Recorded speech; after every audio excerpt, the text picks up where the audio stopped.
Flexible vinyl tubing loses its flexibility when held in place for long periods of time. Rigid tubing is difficult to work with. It needs straightening. One way to straighten rigid tubing quickly is to boil it in water. Using tongs, place the tubing in boiling water. Leave in a gentle boil for approximately 1 minute. This relaxes the vinyl, making the tubing flexible again.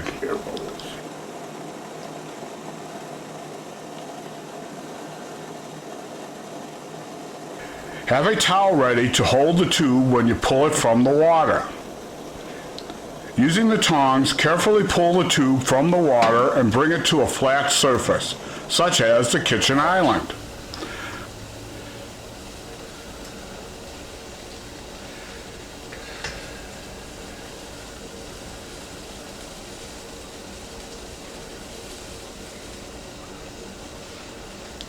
Straighten the tubing across the surface. If the ends curl a bit, you can weigh them down.